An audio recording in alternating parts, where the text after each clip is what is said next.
Welcome to கதை திரட்டு audio books. இந்த வீடியோவில் நம்ம என்ன கதை கேட்க போகிறோம்னா, வாழ்க்கை வரம்புகள் சிறுகதை. நம்ம சேனலை இது வரைக்கும் சப்ஸ்கிரைப் பண்ணாதவங்க சப்ஸ்கிரைப் பண்ணுங்கள். பக்கத்தில் இருக்கிற பெல் ஐகானை கிளிக் பண்ணி ஆல்ங்கிற ஆப்ஷனை ப்ரெஸ் பண்ணுங்கள். ஸோ தட் நான் போடுற கதைகளை உடனுக்குடனே நீங்கள் கேட்கலாம். வாங்க கதைக்குள்ளே போகலாம். சந்திரமௌலி ஆஃபீஸுக்கு கிளம்பி போனான். மீனா நிதானமாக நீண்ட பெருமூச்சினை வெளிப்படுத்தினாள். இனி மாலை வரை சுதந்திரம். அவளுக்கு ஏனோ அவனுடனான இந்த தாம்பத்தியம் மூச்சு முட்டுவது போல் இருந்தது. அவனின் எந்த குணங்களும் அவளுக்கு பிடிக்கவே இல்லை. அவன் சத்தம் போட்டுக்கொண்டு சாப்பிடுவதும், குரட்டை விட்டு தூங்குவதும், வீடு விட்டால் அலுவலகம், அலுவலகம் விட்டால் டிவியே கதி என்றிருப்பதும், யாருடனும் பழகாதிருப்பதும், பழகினாலும் ஒட்டாதிருப்பதும், எல்லாம் இது போதும் என்று ஒரு கூட்டுக்குள் வாழ்வதும், வெளி உலகம் என்று ஒன்று இருப்பதே உணராதவனாக இருப்பதும், இப்படி அவன் பற்றிய அவள் பட்டியல் நீண்டு கொண்டே போகிறதே. அவனுடனான தின வாழ்வு அவளுக்கு நரகமாகவே இருந்தது. திரைப்படங்கள் உணர்த்தும் தாம்பத்திய சந்தோஷங்கள் அவளுக்கு எட்டா கனியாகவே இருந்தது. குறைந்தபட்சம் அவள் சிநேகிதிகள் அனுபவிக்கும் அற்ப சந்தோஷங்கள் கூட தனக்கு நிராகரிக்கப்பட்டு விட்டதாகவே கருதினாள். சந்திரமௌலி எப்படிப்பட்டவன்? நல்லவன். அது மட்டும்தான் அவளுக்கு ஏற்புடையதாக இருந்தது. அது மட்டும் போதுமா வாழ்க்கைக்கு? மீனாவிற்கு வடிகால் எதிர் வீட்டில் குடியேறிய மல்லிகா என்ற பெண் உருவில் வந்தது. மல்லிகா கலகலவென்று பழகினாள். அவள் கணவன் முரளி அவளுக்கு மேல் ஜாலியாக இருந்தான். ஆனால் அவனின் முயற்சிகள் சந்திரமௌலியிடம் தோல்விகளையே சந்தித்தது. அவங்க 2 பேரும் எப்படி பழகிறாங்க? நீங்க ஏன் பிடிகொடுத்தே பேச மாட்டேங்கிறீங்க? நமக்கு இதெல்லாம் தேவையே இல்லை மீனா. நாம் உண்டு, நம் குடும்பம் உண்டுன்னு இருப்போம். சந்திரமௌலியின் அந்த பதில் அவளுக்கு பழக்கப்பட்டதுதான். மீனா மல்லிகாவிடம் மனதளவில் சரணடைந்தாள். மீனாவின் மனப்புழுக்கம் மல்லிகாவிற்கும் புரிந்தது. எல்லாம் தாங்கிக்கலாம் மல்லிகா. பொண்டாட்டி மேல சந்தேகப்பட்டா தாங்க முடியுமா சொல்லு? நீயும் தான் வெளியில போற, 4 பேரோட சிரிச்சு பேசுற. முரளி தப்பாவா நினைச்சுக்கிறார்? முரளி எப்படி இருக்கார் பாருங்கன்னு ஒரு பேச்சுக்கு சொன்னா கூட என்னை சந்தேகமா பார்க்கிறார் மல்லிகா. மீனா புடவை தலைப்பால் கண்களை ஊற்றி கொண்டாள். நான் சொல்றேனேன்னு தப்பா நினைக்காதீங்க மீனா. சந்திரமௌலி ரொம்ப நேரோ மைண்டட். நடுத்தர வர்க்கத்துக்கே உரிய குணம் அது. அதுக்காக எவ்வளவு நாளைக்குத்தான் நீங்க கஷ்டப்பட போறீங்க? தைரியமா வெளியே வாங்க, 4 பேரோட பழகுங்க. எல்லாம் போக போக சரியாயிடும். நிறைய படிச்சிருக்கீங்க, நல்ல வேலை கிடைக்கும், கை நிறைய காசு வரும். அது இதுன்னு வாங்கி போட்டு வாழ்க்கை தரத்தையும் உயர்த்திக்கங்க. அப்புறம் பாருங்க சந்திரமௌலி எப்படி மாறுகிறார்னு. மல்லிகாவின் குதூகல பேச்சு மீனாவுக்கு முதலில் தலை சுற்றுவது போல் இருந்தது. இதெல்லாம் முடியுமா? சந்திரமௌலி மாறுவானா? மனசுக்குள் சுழல் போல மல்லிகாவின் வார்த்தைகள் சுழன்று சுழன்று மீனாவை தன் வேகத்திற்குள் இழுத்து சென்றது. மீனா தைரியத்தை வரவழைத்து கொண்டுதான் வேலைக்கு போவதாக சொன்னாள் சந்திரமௌலியிடம். இதென்ன புது ஆசை? நீ சம்பாதிச்சு இப்ப இங்க என்ன ஆகணும்? என் சம்பாத்தியம் போதும், நமக்கு இந்த குடித்தனம் போதும். சந்திரமௌலியின் கராரான இந்த பேச்சை எதிர்க்கும் சக்தியை இப்போது பெற்றிருந்தாள் மீனா. இருக்கிறது போதும்னு நினைச்சிட்டா வாழ்க்கையில உயரவே முடியாது. இது வேணும் அது வேணும்னு எதிர்பார்ப்பு இருந்தாத்தான் அதுக்கேத்தபடி சம்பாதிக்கலாம். இதெல்லாம் தனக்கா தெரியாட்டாலும் 4 பேரை பார்த்தாவது தெரிஞ்சுக்கணும்.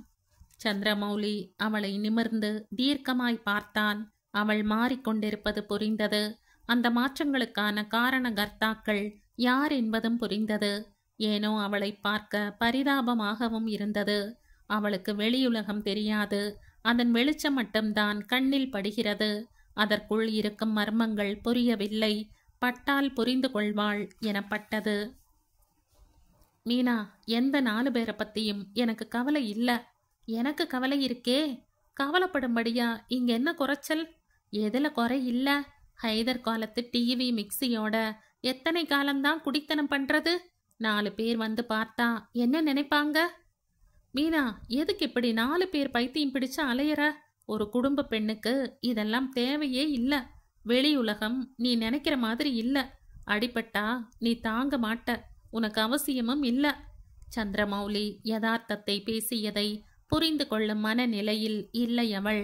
எனக்கு அவசியம், எல்லாம் அவசியம். எனக்கு கலகலன்னு இருக்கணும். 4 பேரோட மனசு விட்டு பழகணும். உங்களை மாதிரி கல்லூரி மங்க நாட்டமா என்னால இருக்க முடியாது. நான் வேலைக்கு போகத்தான் போறேன்.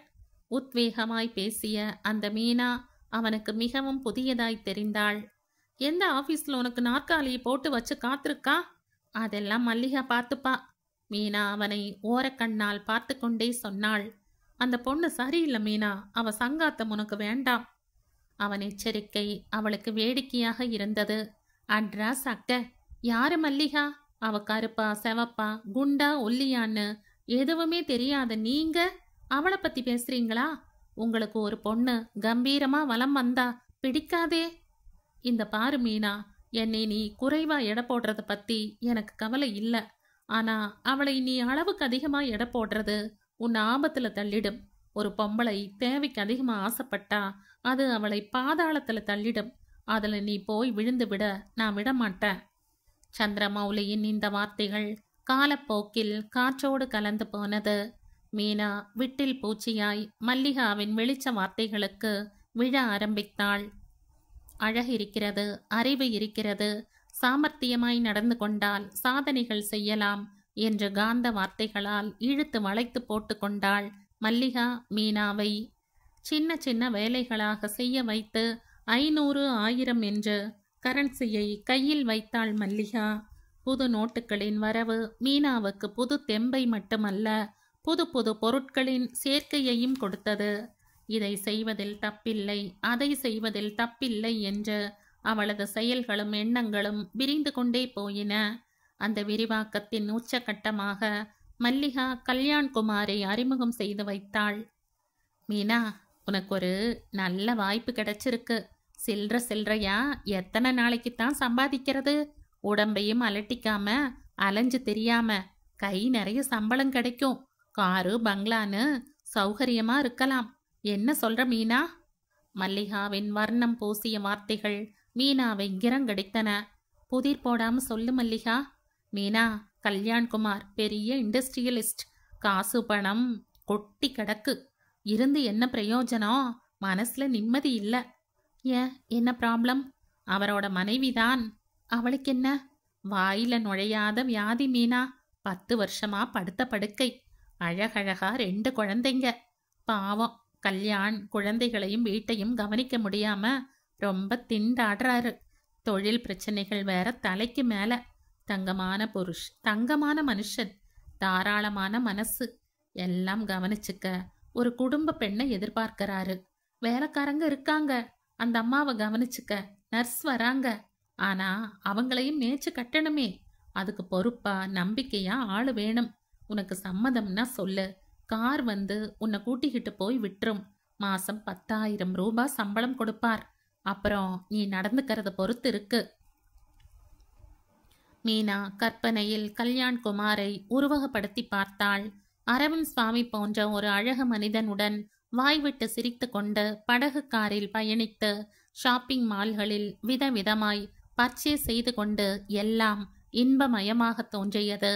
அவள் கண்களில் தெரிந்த மயக்கத்தை மல்லிகா துல்லியமாக புரிந்து கொண்டாள். அப்பா, அவரை நாளைக்கு மீட் பண்ண ஏற்பாடு செய்யட்டுமா? சந்திரமௌலியிடம் என்று இழுத்தாள் மீனா. நான் சொல்றேன்னு தப்பா நினைக்காத மீனா. உன் ஹஸ்பண்ட் ஒரு டைப், உனக்கே நல்லா தெரியும். நீ கல்யாண்குமாரோட போறது வர்றது சிரிக்கிறது பேசுறது இதெல்லாம் அவருக்கு பிடிக்காது. அவர்கிட்ட பெர்மிஷன் வாங்கித்தான் நீ இந்த அசைன்மெண்ட்டை ஏத்துக்கணும்னா நான் வேற ஆளை பார்க்க வேண்டியதுதான். நீ சந்திரமௌலி ஆஃபீஸ்க்கு அனுப்பிட்டு போகலாம். அவர் வர்றதுக்குள்ள திரும்பிடலாம். அதனால அவர்கிட்ட சொல்றது எனக்கு அவசியமா படல. நானே கூட முரளிகிட்ட எல்லா விஷயத்தையும் சொல்லிட்டு செய்யறதில்ல மீனா. அப்புறம் இஷ்டம். மீனா மல்லிகாவின் இஷ்டப்படியே செய்தாள். கல்யாண்குமாரும் அவன் ஆடம்பரங்களும் மீனாவை பிரமிக்க வைத்தன. மீனா சந்திரமௌலி எப்படியெல்லாம் இருக்க வேண்டும் என்று கற்பனை செய்து வைத்திருந்தாளோ அப்படியெல்லாம் இருந்தான். அவனுடன் பேசுவது சிரிப்பது போவது வருவது எல்லாம் பிடித்தது. அவன் சம்பந்தப்பட்ட எல்லா விஷயமுமே அவளுக்கு சந்தோஷத்தை கொடுத்தது. என்ன முயற்சி செய்து மீனாவால் இந்த சந்தோஷங்களின் பிரதிபலிப்பை கட்டுப்படுத்தி கொள்ள இயலவில்லை. சந்திரமௌலியும் மீனாவின் இந்த போக்கு பற்றி கவலை கொண்டான். ஆனால் அவனால் சராசரி கணவனாய் மீனாவிடம் நடந்து கொள்ள முடியாது. அவன் அதற்கெல்லாம் அப்பாற்பட்டவன். வீட்டிற்குள் வைத்து பூட்டுவதோ அடித்து உதைத்து ரகளை செய்வதோ அவனுடைய இலக்கணம் இல்லை. அவனுக்கு மீனாவிடம் அசைக்க முடியாத நம்பிக்கை இருந்தது. அவள் பறக்கத்தான் ஆசைப்படுகிறாளே தவிர படுகுழியில் வீழ்ந்து விடமாட்டாள். இருந்தாலும் தன் ஒரு கண் அவள் மீதே இருப்பது அவளுக்கு பாதுகாப்பு என்று நினைத்தான். மீனா, ரொம்ப சந்தோஷமா இருக்கிற மாதிரி இருக்கு. ஆமாம். என்னன்னு தெரிஞ்சுக்கலாமா? உங்களுக்கு தெரிஞ்சுதான் எதுவும் செய்யணும்னு ஆசைப்பட்டேன். ஆனா நீங்க என் சந்தோஷங்கள் எல்லாத்துக்கும் குறுக்க நிக்கிறதால இப்பெல்லாம் நானே என் முடிவுகளை எடுத்துக்க ஆரம்பிச்சிட்டேன். ஆணி அடித்தாற்போல் வந்து விழுந்த அவள் வார்த்தைகள் அவனுக்கு பிரமிப்பை ஊட்டின. என்ன முடிவு? அதை சொல்லு. நான் ஒரு வாரமா இண்டஸ்ட்ரியலிஸ்ட் கல்யாண்குமார் வீட்டில் வேலைக்கு போறேன். எல்லாரும் ஆஃபீஸில் தான் வேலை பார்ப்பாங்க. உனக்கு என்ன அவன் வீட்டில் வேலை? சமையல்காரியாவா? நீ ஜாக்கிரதையா இருந்தாலும் உன்னை ஜாக்கிரதையா இருக்க விட மாட்டாங்க. அப்படிப்பட்ட மனுஷங்கிட்ட நீ போய் மாட்டிக்கணுமா? சந்திரமௌலி பொறுமையாகவும் தீர்க்கமாகவும் அவளை எச்சரிக்க முயன்றான். கல்யாண்குமார் அப்படிப்பட்ட ஆள் இல்ல. ரொம்ப கௌரவமானவர். பாவம், அவர் மனைவிக்கு தீராத வியாதி. வீட்டையும் ஆபீஸையும் கவனிக்க முடியல. மனிதாபிமான அடிப்படையில்தான் இந்த வேலையை நான் ஒத்துக்கிட்டேன். உன் மனிதாபிமானம் எனக்கு தெரியாதா? அது உன்னிடம் இருந்திருந்தால் எங்க அம்மாவை தனியா தவிக்க விட்டுட்டு உன்னோட தனி குடித்தனம் வந்திருப்பேனா என்ற வாய் விட்டு கத்த நினைத்தான். அந்த பிரச்சனை இப்போது முக்கியமல்ல என்று ஒதுக்கிவிட்டு, இது மனிதாபிமானம் இல்லை மீனா, மனுஷாபிமானம். மனிதாபிமானம்னா அவன் பெண்டாட்டிக்கு உதவணும். அது வேற இது வேற, புரிஞ்சுக்க. உங்க குதர்க்கத்துக்கெல்லாம் பதில் சொல்ல முடியாது. கல்யாண்குமார் நல்லவர். கை நிறைய சம்பளம் கொடுக்கிறார். எனக்கு இதுல எந்த தப்பும் இருக்கிறதா தெரியல. தப்பு அவன் கொடுக்கறதுல இல்ல, நீ வாங்கறதுல இருக்கு. கை நிறைய சம்பளம் வாங்குற புருஷன் இருந்தும் கை நீட்டி சம்பளம் வாங்கணும்னு ஒரு பொண்ணு ஆசைப்பட்டா அந்த ஆசை வரம்புகளை மீற வச்சிடும். ஜாக்கிரத.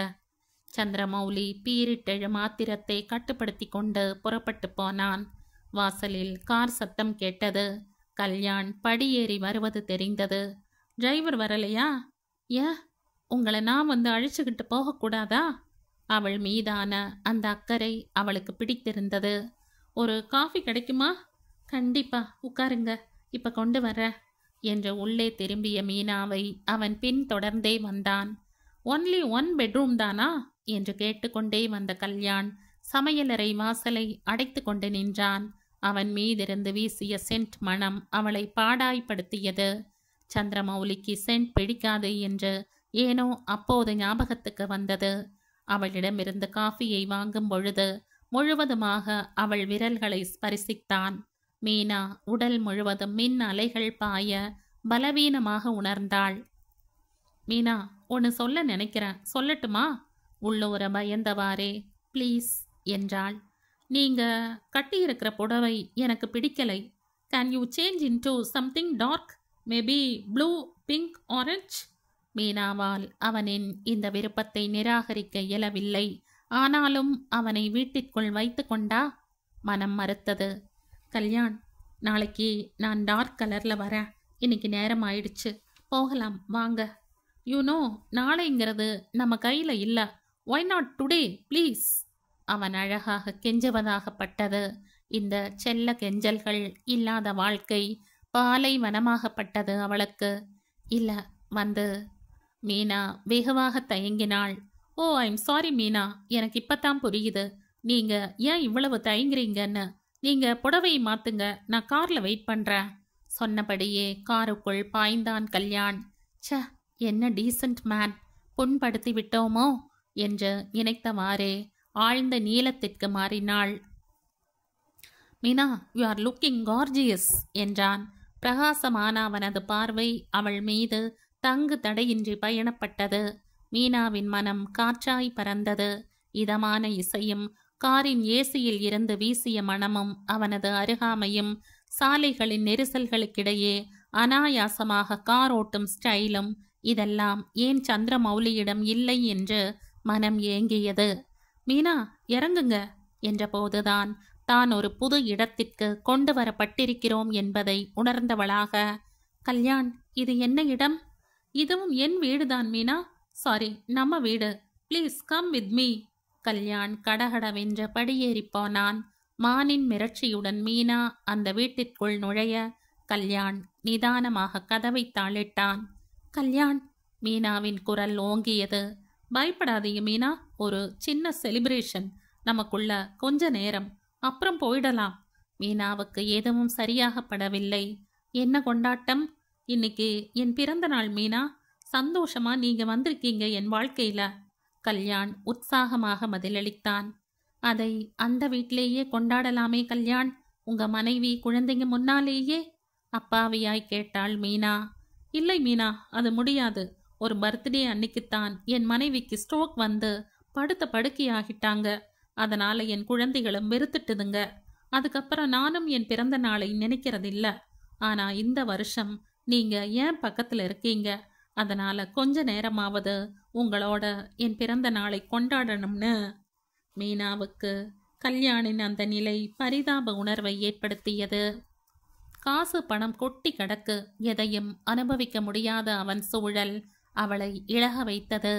சந்திரமௌலிக்கு பிறந்த நாள் என்றால் பார்த்து பார்த்து பலகாரங்கள் செய்வதும் புது துணி வாங்குவதும் கோயிலுக்கு போவதும் எல்லாம் நினைத்து பார்த்தாள். இதையெல்லாம் இவனுக்கு செய்தால் எவ்வளவு சந்தோஷப்படுவான். ஏனோ மீனாவுக்கு அவனை சந்தோஷப்படுத்துவது தலையாய கடமையாகப்பட்டது. இதிலெல்லாம் எந்த தவறுகளும் இருப்பதாக அவளுக்கு படவில்லை.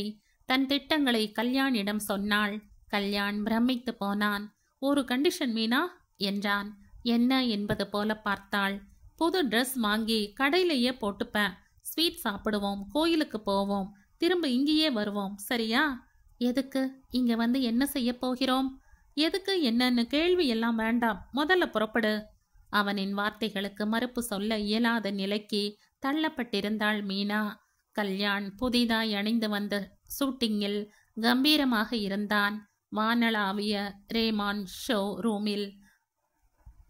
ஷோரூமில் அவனுக்கு உதவியாக 4 பேர் பின்தொடர கிரெடிட் கார்டை நீட்டி 4500 ரூபாய்க்கு பில்லை வாங்கி அலட்சியமாக அவன் பாக்கெட்டில் சொருகி கொண்ட போது 500 ரூபாய்க்கு பேண்ட் ஷர்ட் வாங்கி கொள்ள மூக்கால் அழும் சந்திரமௌலியை நினைக்காமல் இருக்க முடியவில்லை. வாழ்க்கையில் எவ்வளவு இருக்கிறது அனுபவிக்க, ஏன் புரிந்து கொள்ள மறுக்கிறான்? மீனா, என்ன யோசனை? உங்களுக்கு பிடிக்கலையா? நோ ப்ராப்ளம், மாத்திடலாம் மீனா என்ற கல்யாணை அவசரமாய் தடுத்தாள். கல்யாணின் கார் அடுத்து நின்றது.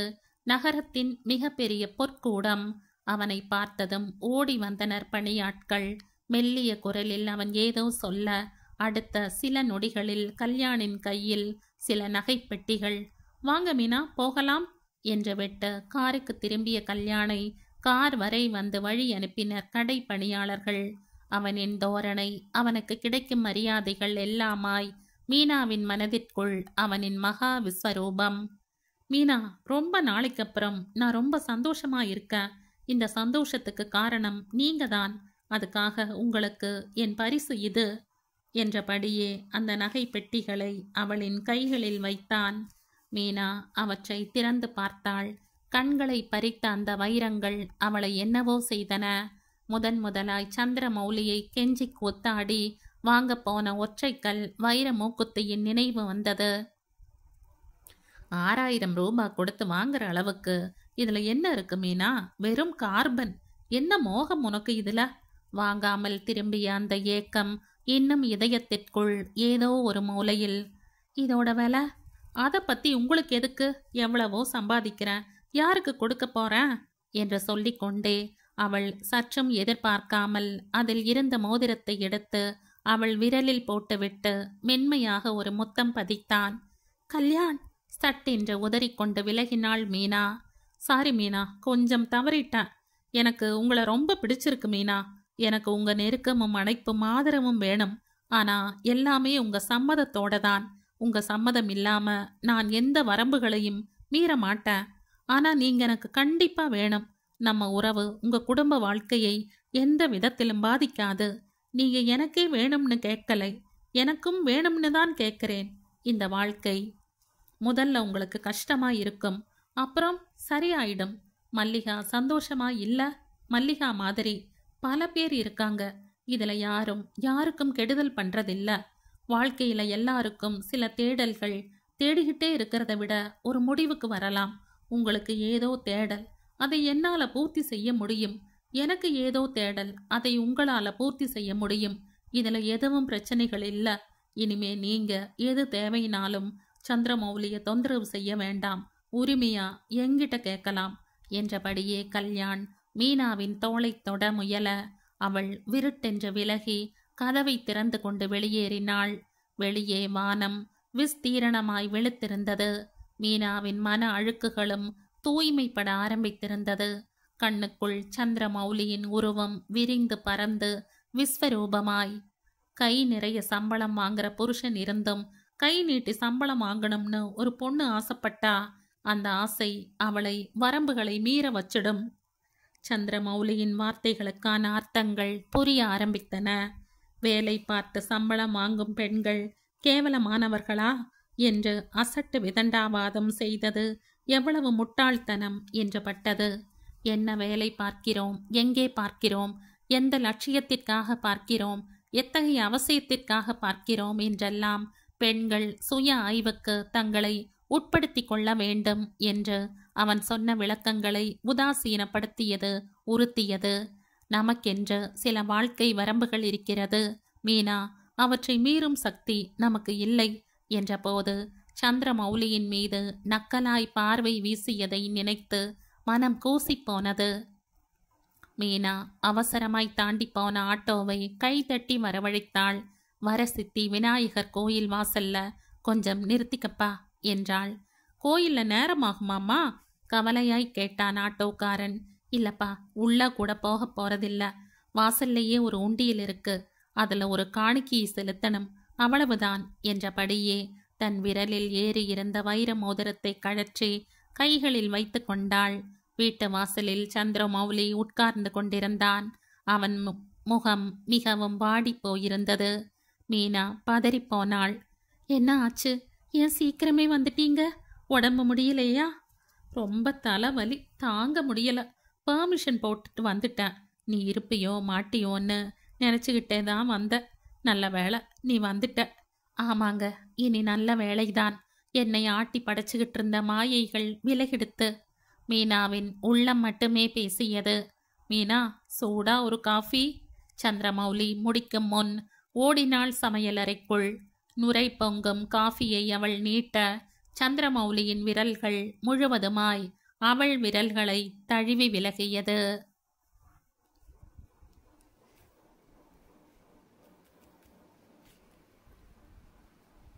இதோடு இந்த கதை முடியுது. இந்த கதை உங்களுக்கு பிடிச்சிருந்தா லைக் பண்ணுங்க, ஷேர் பண்ணுங்க, சப்ஸ்கிரைப் பண்ணுங்க. மற்றும் ஒரு இன்ட்ரெஸ்டிங்கான கதையோட அடுத்த வீடியோவில் சந்திப்போம். பாய், தேங்க்யூ.